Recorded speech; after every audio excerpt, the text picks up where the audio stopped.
Bien, empezamos el trabajo de hoy mostrando algunas diapositivas para iniciar pues otra cantidad de desarrollo de problemas. La primera diapositiva pues ya lo vimos en la clase anterior, se refiere pues a los efectos principales de la corriente eléctrica, llámese esto pues efecto calórico, efecto químico y efecto magnético. Cuando hablamos del efecto calórico o térmico de la corriente eléctrica, nos referimos a aquella situación en la que se presentan como efectos calóricos de una resistencia, puede ser un resorte o puede ser una bobina que se llama, en la que permite el paso de la corriente eléctrica proveniente de una fuente. Allí tenemos el caso de una plancha eléctrica, de un reverbero, etcétera, de algunos aparatos eléctricos. Para calcular la energía, pues se utiliza la fórmula que está en la parte inferior de la diapositiva, donde la W significa energía, que es igual a la carga por la tensión o voltaje, Q por la letra V. Y haciendo uso pues de las definiciones de carga, recuerden que la carga es intensidad por tiempo, entonces tendríamos la fórmula ya un poco más desglosada, intensidad por tiempo y por el voltaje. Asimismo, si se hace uso de la ley de Ohm, para calcular la intensidad, recuerde, tenemos una fórmula de la ley de Ohm, pero si queremos reemplazar, por ejemplo, el voltaje, esta equivale a resistencia por intensidad. Como tengo ya intensidad I, entonces tendríamos una nueva fórmula que es resistencia por intensidad cuadrada y por el tiempo. Entonces tengan en cuenta esas fórmulas cuando queramos calcular la energía calorífica. ¿Quién descubrió esto? Fue Joule. Eso se conoce como efecto Joule, en el que básicamente conduce a tener las siguientes conclusiones. La corriente eléctrica es directamente proporcional a tres cosas. Primero, la duración del paso de la corriente. Segundo, el cuadrado de la intensidad de corriente. Y tres, el valor de la resistencia eléctrica. Eso es haciendo referencia de la última fórmula que desarrollamos. Esto se conoce como efecto Joule al fenómeno que tiene que ver con la energía eléctrica transformada en calor. Las aplicaciones de este efecto Joule o el fenómeno relacionado con el calor. Se aplica a todos aquellos aparatos que se produce calor por resistencia. En la imagen podemos ver la parte de la plancha eléctrica, ¿no? Que es un resorte que une los dos terminales, ¿no? En las cocinas, planchas y calentadores siempre va a haber esta resistencia. Se dispone prácticamente de una resistencia en forma de espiral o resorte. En el interior de las bombillas también se produce un efecto térmico. Y como esta bombilla tiene un gas, ¿no?, que hace o permite que haya mayor iluminación, pues tenemos un efecto luminoso. Ustedes van a ver en las bombillas o los focos que llamamos, cuando son transparentes, vemos un filamento que se coloca al rojo vivo. Entonces eso es lo que produce calor. En sistemas de iluminación y en cortocircuitos no previstos también se puede ver este efecto térmico. Para proteger, por ejemplo, un sistema eléctrico, generalmente se utilizan fusibles o también los llamados breakers. Bueno, esto es con las aplicaciones del efecto Joule. Otro efecto es el efecto químico que produce la corriente eléctrica, y esto se hace a través de conductores de segunda clase, es decir, de aquellas soluciones que tienen incorporado un electrolito, o sea, una sustancia que puede ser una base, puede ser una sal o puede ser un ácido.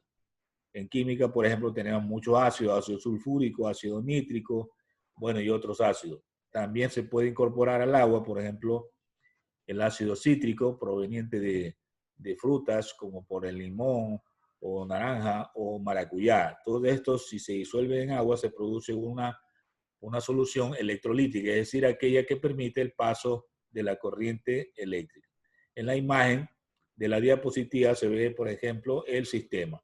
Hay una fuente, que puede ser una batería, y unido a los terminales están unos electrodos que se llaman ánodo y cátodo.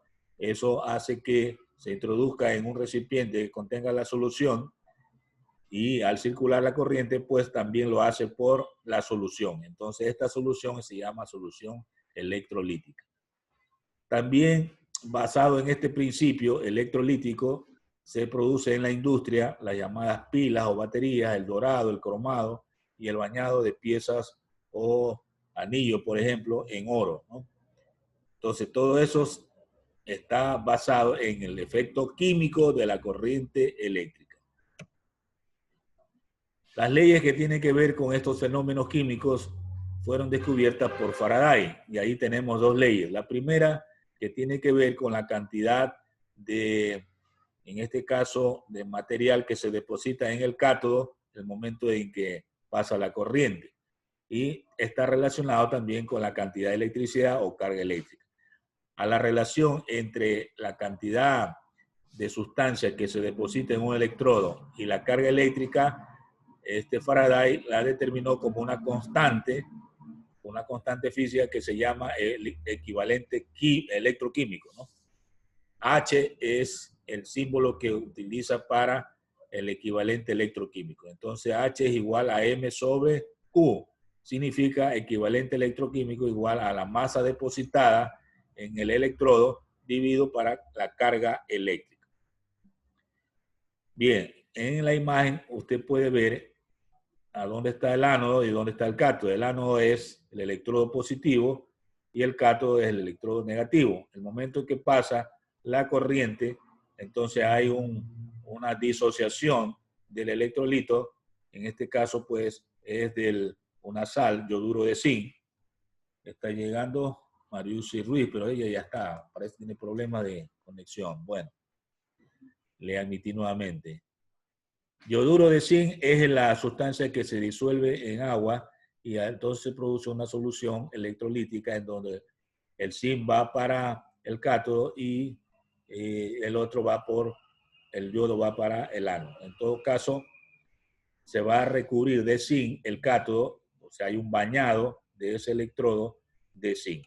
Es lo que se conoce como un efecto químico aplicando la electrólisis. Bien, veamos la siguiente lámina. La segunda ley de electroquímica de Faraday. Esto tiene que ver con la comparación de las masas con lo que llamamos equivalentes gramos o equivalentes químicos, basados en un concepto de que si usted divide la masa atómica de un elemento para su valencia, recuerden, masa atómica para su valencia, se obtiene lo que llamamos equivalente químico o equivalente gramo. Esto permitió a Faraday traducirlo en forma matemática como una ley donde se puede decir que las masas son directamente proporcionales a los equivalentes gramos. M1 sobre M2 igual a G1 sobre G2, es la simbología de los equivalentes gramos. Bien, ahí está explicado en qué consiste, en resumen, la segunda ley electroquímica de Faraday. En la imagen, pues, se ve nuevamente dónde está el cátodo, dónde está el ánodo, qué es lo que está ocurriendo en cada uno de los electrodos y cómo se hace la disolución del electrolito en forma gráfica. Está utilizando ahí una forma de círculos donde están los signos más y el signo menos. Los signos más de los iones pues son atraídos por el electrodo negativo, ¿no? Y los signos menos son atraídos por el electrodo positivo. Recuerde que el electrodo positivo es ánodo y el negativo es el cátodo. La constante electroquímica de Faraday.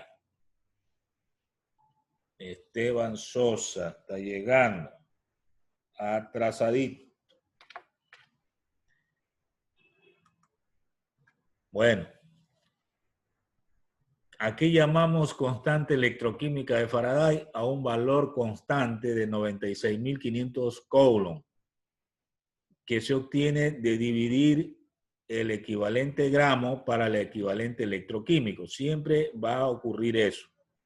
Entonces, cuando se asocian, por ejemplo, dos soluciones con un puente salino, como se muestra en la imagen, puede obtenerse en forma experimental este equivalente que estamos hablando de 96.500 Coulomb, que se llama constante electroquímica de Faraday.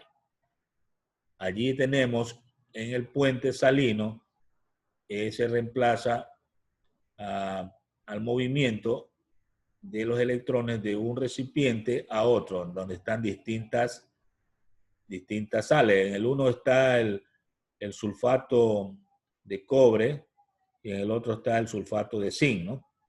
En todo caso, en el cátodo tenemos un recubrimiento en este caso, de cobre, ¿no? De cobre. Bueno, allí es el modelo de cómo podemos enlazar dos soluciones distintas a través de un puente salino. La constante electroquímica de Faraday, no lo olviden, es de 96.500 Coulomb y siempre resulta de dividir el equivalente gramo para el equivalente electroquímico. Avanzamos. Cuando queremos enlazar varias pilas o acumuladores en serie, se procede de la siguiente manera. Es como cuando tenemos una linterna de mano y colocamos varias pilas, ¿no? Una tras la otra o encima de otra. Entonces ahí estamos haciendo un enlace de pilas en serie. ¿Qué sucede en este caso? Que la intensidad del circuito, si lo enlazamos con una resistencia externa, se la puede determinar multiplicando el valor N, que significa número de pilas, por el voltaje o fuerza electromotriz, dividido para una suma de dos términos. El primero es el número de pilas por la resistencia interna de cada una de ellas, más la resistencia externa. Entonces, esa relación nos va a permitir conocer la intensidad de corriente que circula por el circuito. Eso cuando tenemos pilas en serie. Si la tenemos en paralelo, o sea, una al lado de la otra, en cambio la intensidad del circuito varía un poco. Allí la fórmula que se muestra nos dice que hay que dividir el voltaje o fuerza electromotriz dividido para dos términos. El primero es resistencia interna de una de las pilas dividido para el número de pilas más la resistencia externa.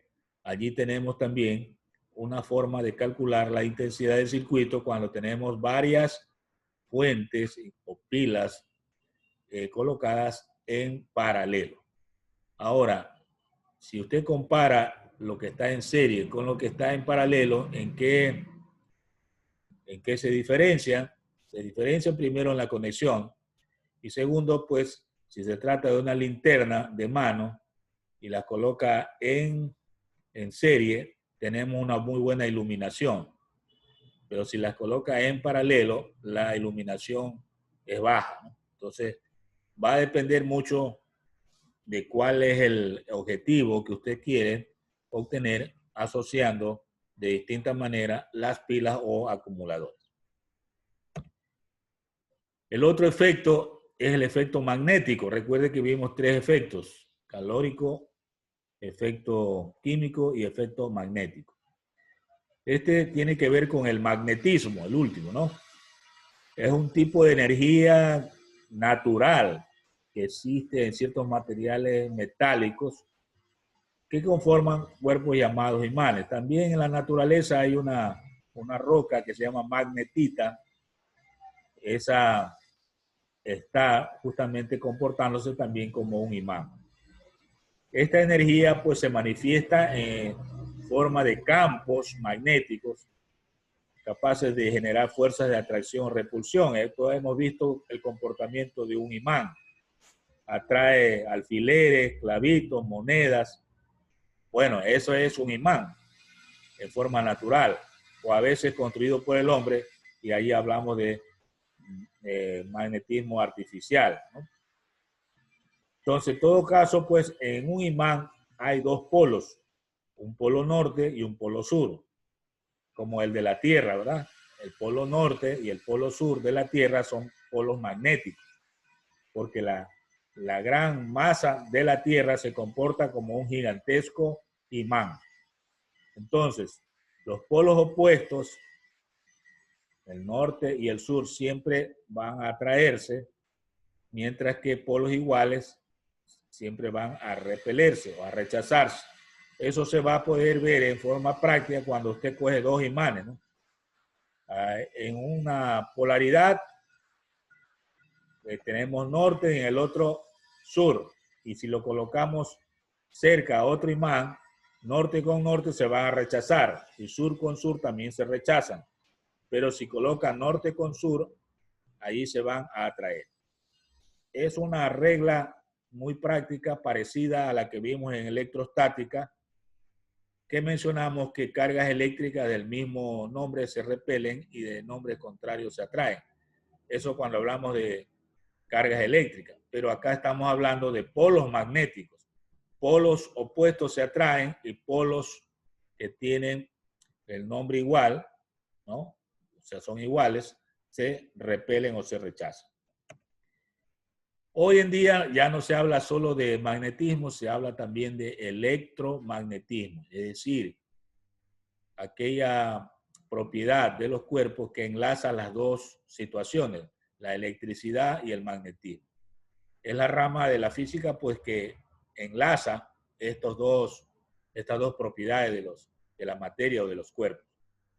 El electromagnetismo se lo puede construir utilizando, por ejemplo, una pila que por un extremo parte un alambre, se lo enrolla, por ejemplo, en un clavo y luego va a parar el otro extremo en el otro borde de la pila. Entonces, al circular la corriente por este alambre enrollado, el clavo se comporta como un imán, o sea, tiene propiedades magnéticas, de tal manera que puede atraer alfileres, clavitos, monedas, también ese clavo que cuando no tenía el alambre enrollado, pues no tenía esa propiedad, pero al momento que le hace pasar corriente eléctrica por ese alambre enrollado, ese clavo ya se comporta como un imán.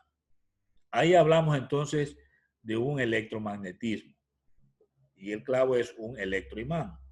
Entonces, ¿dónde se aplica esto? Generalmente en los puertos marítimos. Usted ha visto en videos o en películas que puede levantarse grandes cargas que son generalmente metálicas a través de un electroimán gigantesco. Entonces hay un montacarga o hay una grúa que levanta a través de electroimanes cargas muy pesadas. Esto es lo que tiene que ver con electromagnetismo, que también vamos a desarrollar más adelante problemas. En todo caso, pues en el libro de física, lo que usted va a ver allí es esta última parte del efecto magnético, pero para entender esto, pues había que ver también los efectos anteriores, el efecto calórico y el efecto químico. Sobre esto, pues vamos a pasar a la pizarra para iniciar con problemas de aplicación. Entonces, comparto nuevamente la pantalla para la pizarra. Entonces, tengo aquí la pizarra y ahora colocamos un título. El título le vamos a colocar problemas referidos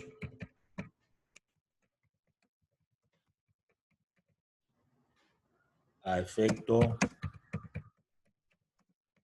calórico de la corriente eléctrica.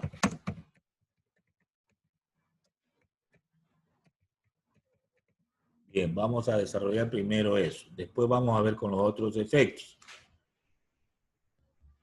Primer problema.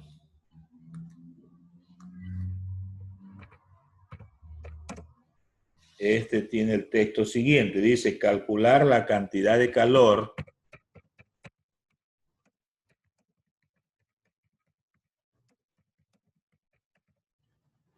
producida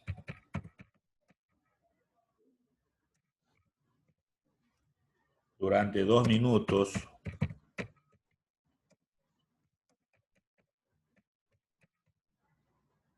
por una corriente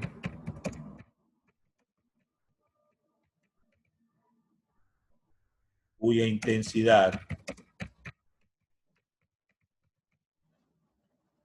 es de 10 amperios.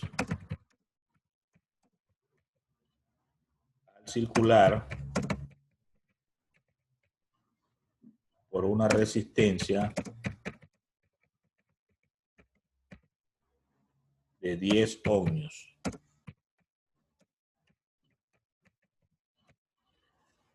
Punto. Ahí tengo yo el primer problema. Muy bien, vamos a registrar los datos primeramente y esto lo hacemos de la siguiente manera.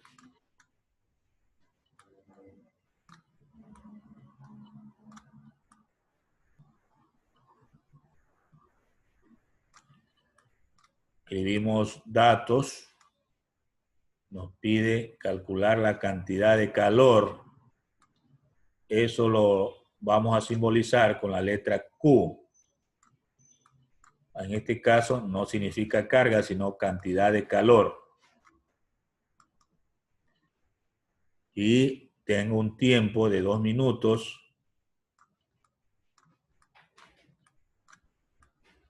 2 minutos.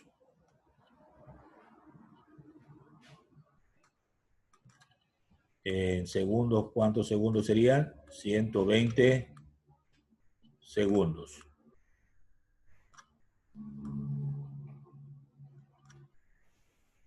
¿Qué más tengo? Intensidad de corriente, la letra I mayúscula.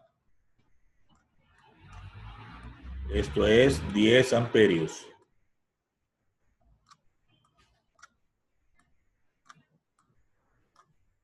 Y tengo una resistencia, eso ya sabemos que R mayúscula, 10 ohmios.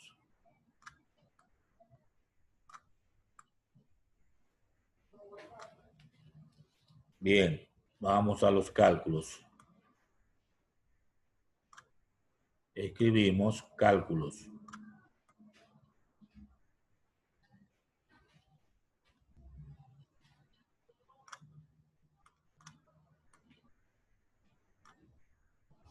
Primeramente, de acuerdo a las diapositivas que pasamos, hay que calcular la energía. Y esto, recuerde la fórmula, es resistencia por intensidad cuadrado y por el tiempo. Sobre las conclusiones que llegó Joule, ¿no? Como el efecto calórico. Ahora, si reemplazamos, tendríamos resistencia 10 ohmios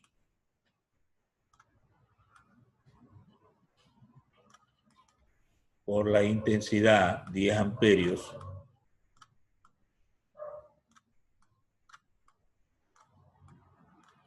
elevado al cuadrado y por el tiempo 120 segundos.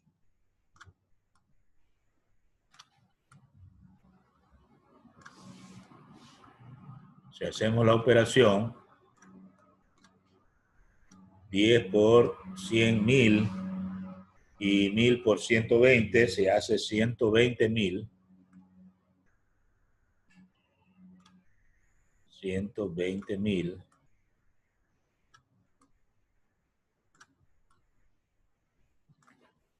Joule, ¿no? Pero Joule determinó una constante, ¿no? Para transformarla en calorías. Y aquí entonces recordamos la fórmula cuando es calor. Esto lo determinó Joule. Hay que multiplicar una constante que se conoce constante del efecto Joule por la energía que hemos calculado. Entonces aquí tendríamos Q igual, ¿cuál es esa constante? Esa constante es 0,24 calorías, se pone cal, sobre Joule. Entonces, se entiende que un Joule es 0,24 calorías. Y por el valor que sacamos de la energía, 120.000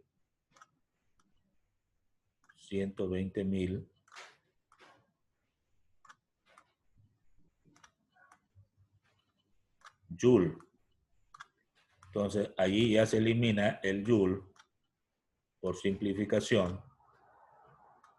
Y tendríamos que la cantidad de calor que se produce, habría que multiplicar 0,24 por 120.000. Nos da 28.800 calorías.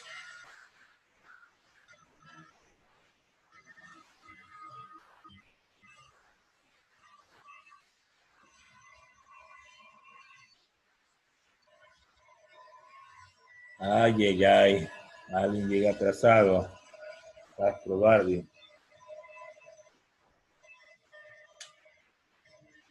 Bueno, estábamos en 28.800 calorías, que puede expresarse como 28,8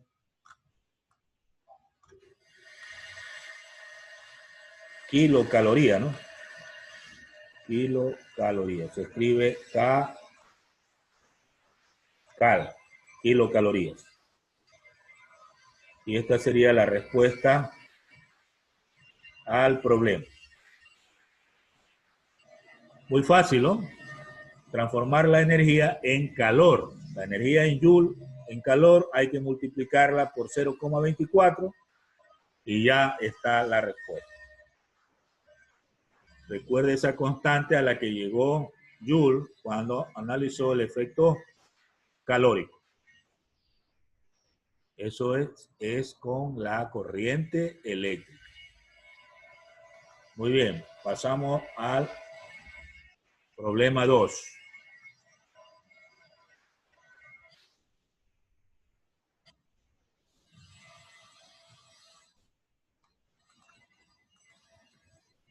Problema 2 dice lo siguiente. ¿Qué intensidad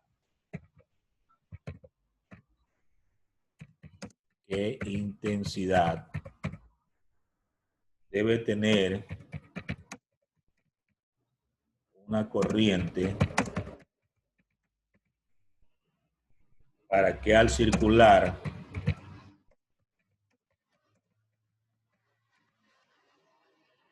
por una resistencia de 50 ohmios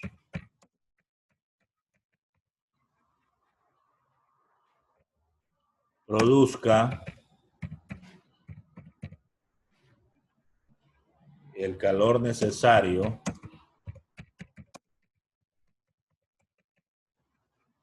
para fundir en 3 minutos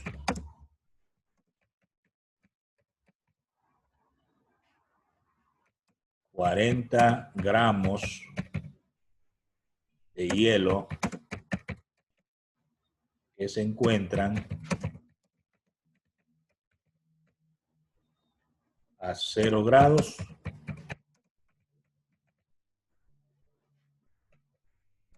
nos dan un valor, una constante L, dice igual a 79 cal sobre G, calorías sobre gramo. Bien. Ese sería el texto del segundo problema. Vamos a sacar los datos.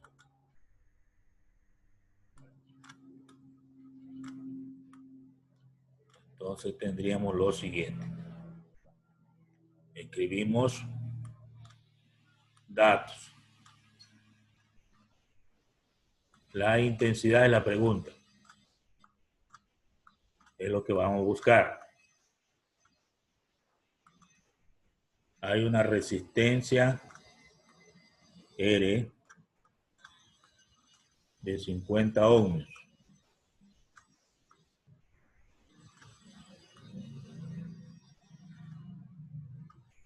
¿Qué más nos pide?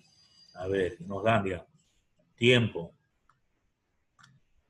Un tiempo de 3 minutos.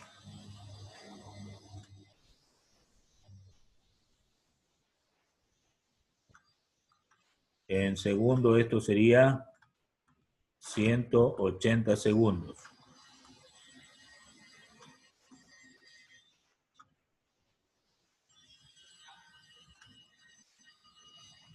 Nos dan una masa de 40 gramos.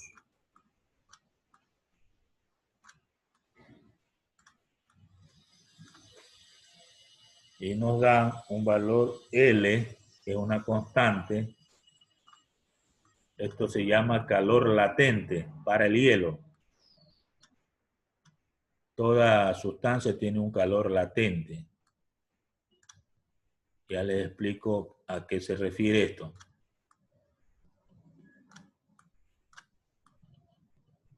Ya, este calor latente se refiere a la energía calorífica necesaria para cambiar de estado sólido a estado líquido, ¿no? O sea, el hielo, por ejemplo, para dejar de ser hielo y convertirse en agua líquida, necesita que por cada gramo se le entregue 79 calorías. Eso se llama calor latente. Bien. Vamos a ir a los cálculos. Entonces tenemos cálculos.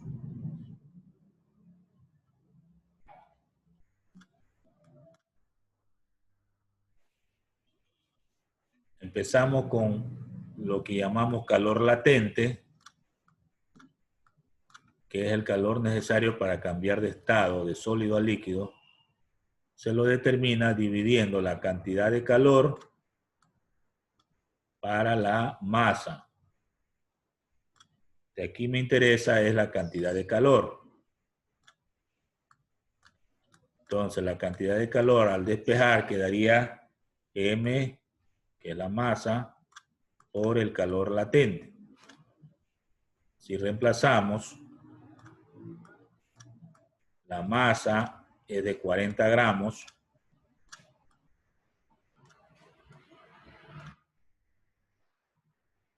Por el calor latente del hielo es 79 calorías sobre gramos. Entonces me permite simplificar los gramos. Y me queda que la cantidad de calor es 40 por 79, 3.160 calorías.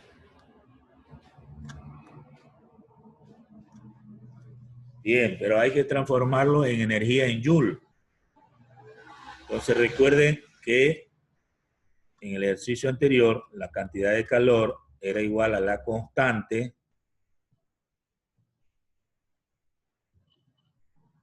de Joule por la energía. Entonces, aprovechando este espacio de la derecha, si yo despejo energía, va a ser igual a la cantidad de calor Q dividido para la constante.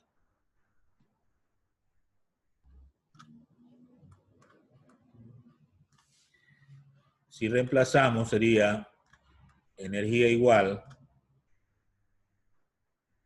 la cantidad de calor que salió, 3160 calorías, dividido para la constante de Joule, que es 0,24 calorías sobre Joule. Ahí se elimina las calorías y tendríamos que la energía es de 13.166,67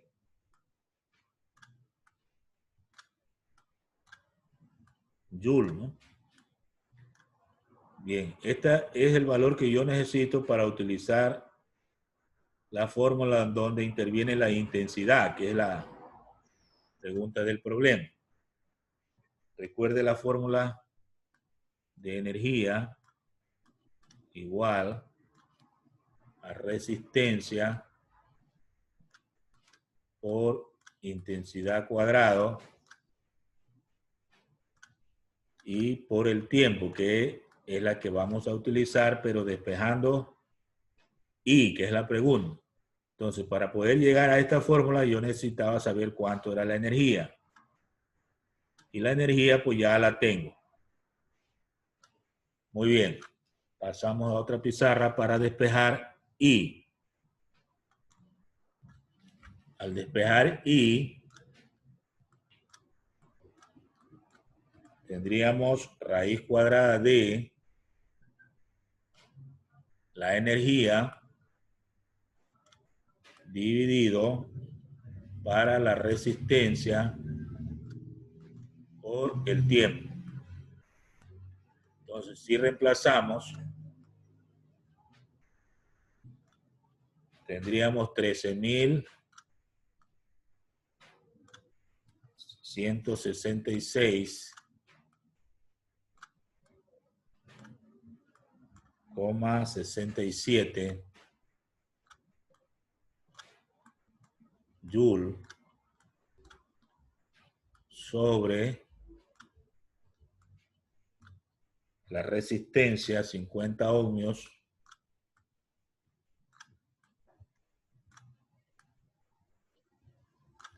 por el tiempo 180 segundos.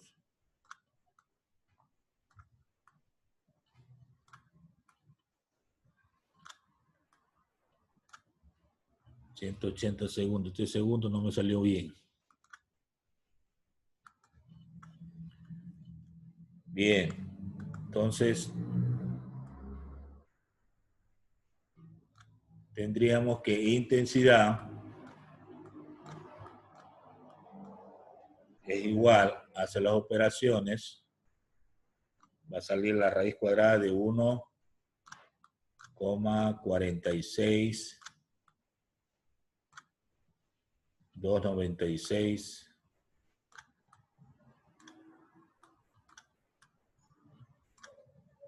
y de las unidades debe quedar amperios cuadrados. Lo que al sacar la raíz cuadrada, pues me da la respuesta de 1,21 amperios.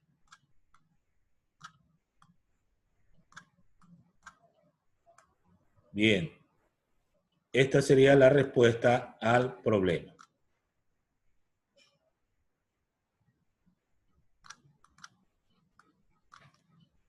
Que nos preguntan la intensidad. Entonces, mire el camino que tuve que recorrer, aplicando primero la fórmula de calor latente para despejar la cantidad de calor, transformarla en energía en Joule, utilizando el experimento de Joule, y luego pues llegar a la fórmula de energía para despejar intensidad.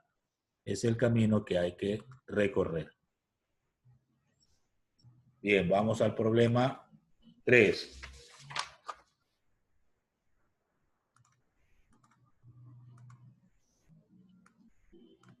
Problema 3. Muy bien, dice, con el calor desarrollado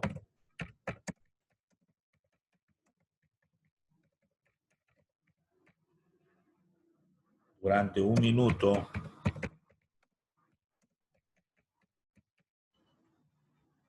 por un calentador eléctrico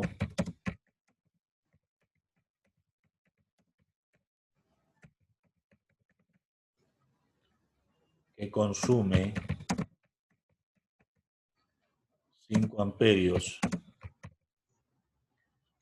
a una tensión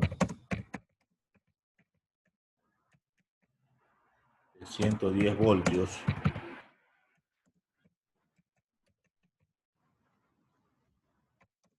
pregunta cuántos litros de agua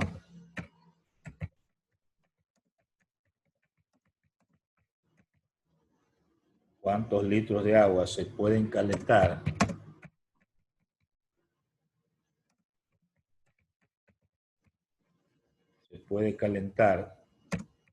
de 20 a 30 grados centígrados.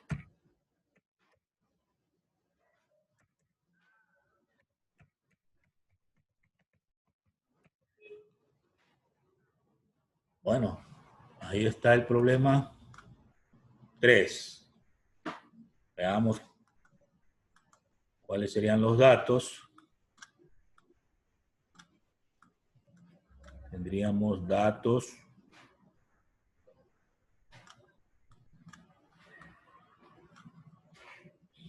Por un lado tengo un tiempo de 1 minuto.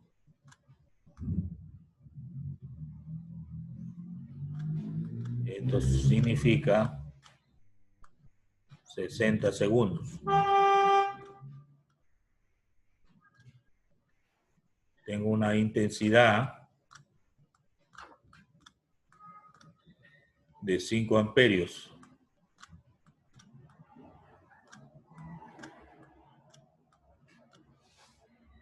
Tengo una tensión o voltaje de 110 voltios.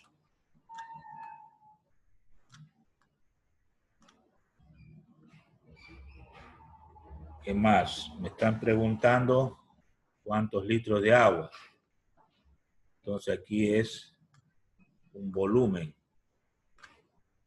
Le voy a poner así, volumen.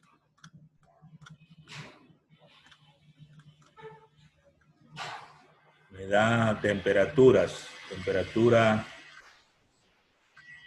inicial 20 grados centígrados. Y temperatura final, vamos a T1, 30 grados centígrados.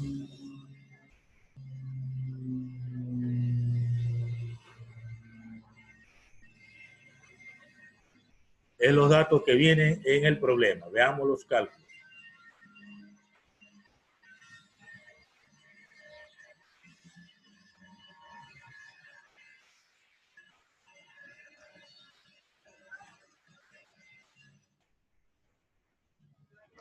Bien, nosotros sabemos que el trabajo o energía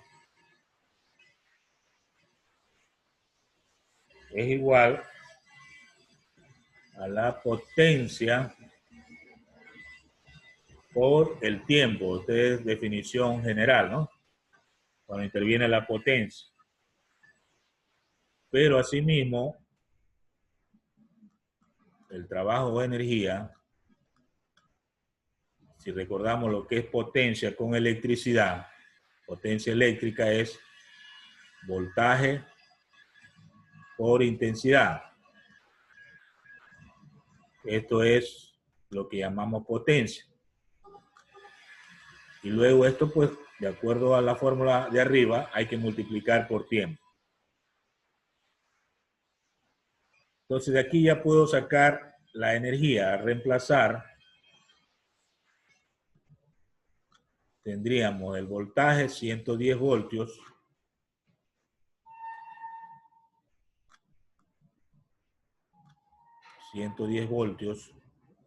por la intensidad 5 amperios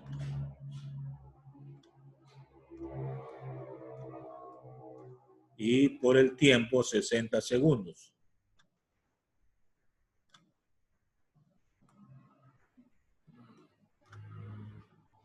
Al hacer la operación, esta energía me va a dar 33.000 joules.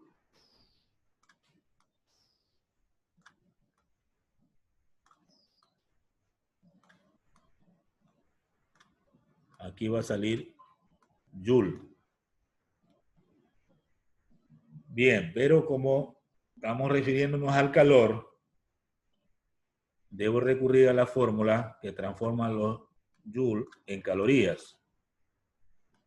Recuerda la fórmula, constante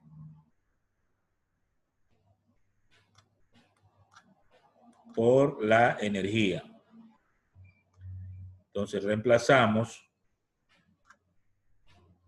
la constante, ¿cuánto era? 0,24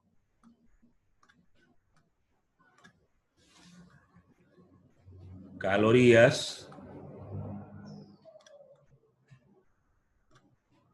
sobre joule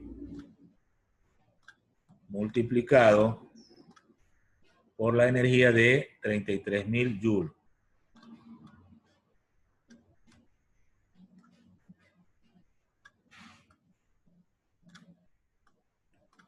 Entonces ahí permite simplificar los joules y me va a quedar que la cantidad de calor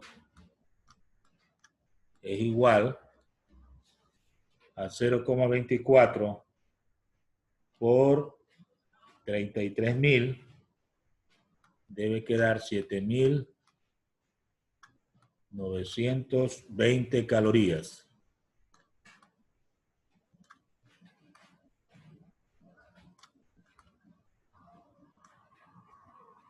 Bien. Este es un valor de energía calorífica que se va a desprender con esos datos, ¿verdad? Del calentador eléctrico. Ahora, nos están pidiendo es un volumen de agua, que es la que se va a calentar. Entonces debo investigar cómo calcular ese volumen. Entonces recordamos que en calorimetría la cantidad de calor es igual a una constante C que se llama calor específico por la masa y por la variación de temperatura. Si de aquí despejamos masa,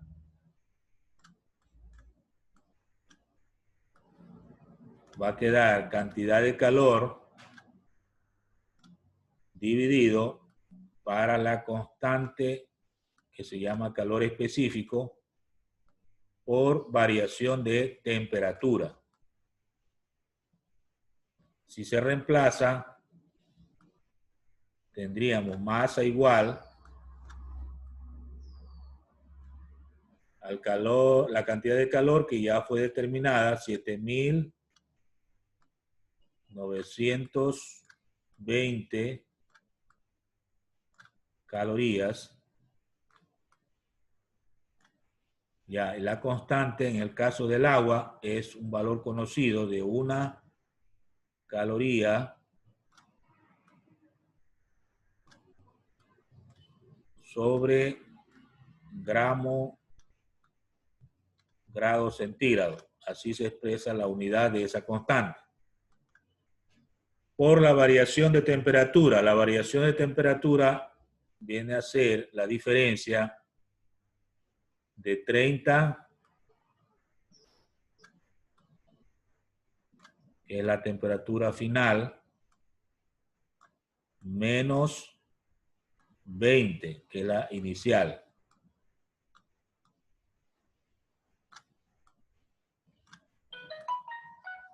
Entonces, tendríamos así, ¿verdad? Lo que permite entonces calcular la masa igual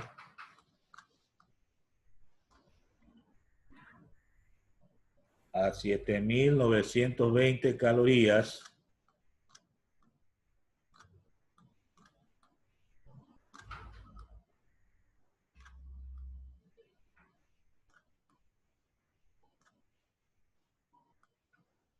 sobre, en la parte de abajo sería 1 caloría gramos, grados centígrados por 20 menos 30 menos 20 queda 10 grados centígrados. ¿Qué se va a eliminar aquí? La caloría y el grado centígrado. Entonces me va a quedar 792 al hacer las operaciones, ¿verdad? Gramos, ¿no? Esa sería la masa. Ahora, como nos están pidiendo volumen,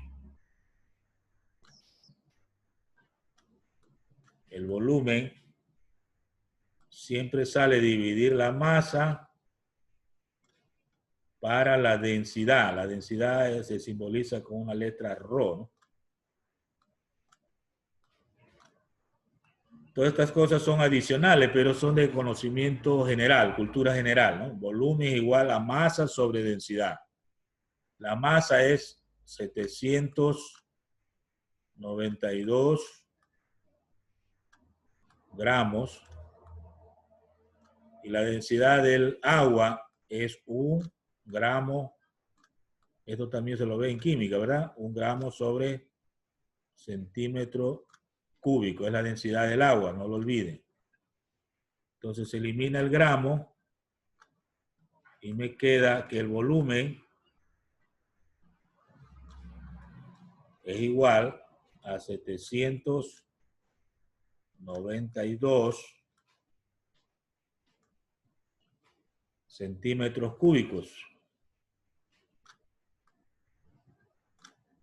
Esto transformado en litros sería entonces 0,792 litros. ¿Qué pasó ahí? Se dividió, fue para 1000, ¿no? ¿Por qué? Un litro tiene 1000 centímetros cúbicos. Si hay 792, entonces todavía no hay ni un litro. Es 0,792 litros.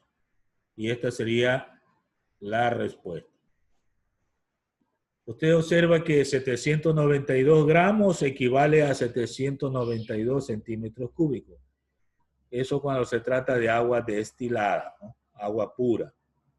Se entiende que 1 gramo de agua equivale a 1 centímetro cúbico en volumen. Eso cuando es agua. Si es alcohol, ya no. El alcohol es más liviano. La densidad del alcohol está como 0,79. Correcto. 0,79 gramos por centímetro cúbico en el alcohol.